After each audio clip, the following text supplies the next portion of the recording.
We have some big news coming in. One more COVID-19 death reported in Karnataka. Gadag reports first death due to COVID-19.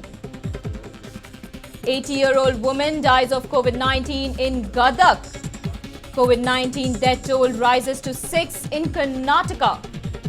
The woman was admitted to a hospital on April 4th. This is the big news that we are tracking right now.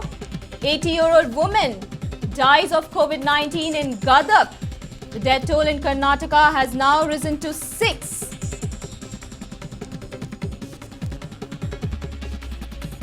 Well, I'm joined in by my colleague Ashish. Ashish, every day we are seeing rising number of cases of COVID-19.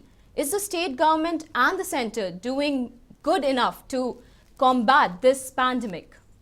Well, absolutely, Ria. Now, speaking about this case, this was a 80-year-old woman from Gadag's Ranganwada Gali. Now, this is patient number 166 that we are talking about, and talking about statistics, this is the 6th death in Karnataka and the first one reported from Gadag. So this woman, we also have sourced out the information about this particular patient, which is patient number 166. This was a 80-year-old woman and she was admitted on April 4th at Gadag's Jim's Hospital due to respiratory issues. And following that, they started doing confirmatory tests. They started taking her samples, and just to make sure that she did not really have COVID-19. But having said that, on April 7th, her results came back and she tested positive for COVID-19. That was on April 7th.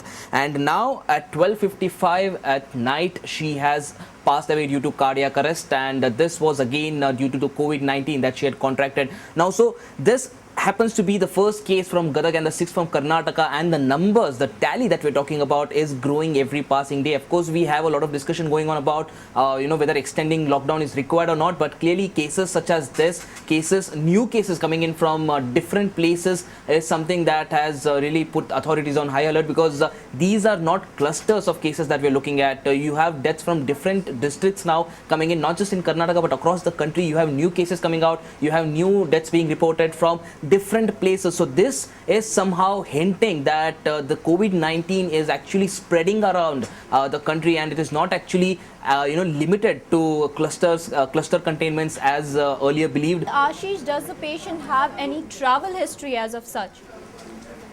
Well, as of now, those details need to be awaited, because we will very soon have the medical bulletin, and that is where we'll be getting all the details. But as of now, nothing has been pointed out as such. The only fact that she had some sort of a respiratory issue is something that has been revealed by the authorities. Contact history, travel history is something that will be released in the medical bulletin, and only after that will we actually come to know what exactly was the scenario. But clearly, a lot of cases in the past few days are coming out without any sort of travel history or contact history, possibly hinting towards the stage 3 that everyone is dreading at the moment. But clearly, not making any speculations, the medical bulletin will give a clear picture of whether she actually had any sort of a contact history or travel history. But at the moment, we do not have any information on that. The only information is that she had some respiratory issues, and that is why she got admitted, and now she's passed away due to cardiac arrest, essentially due to COVID-19.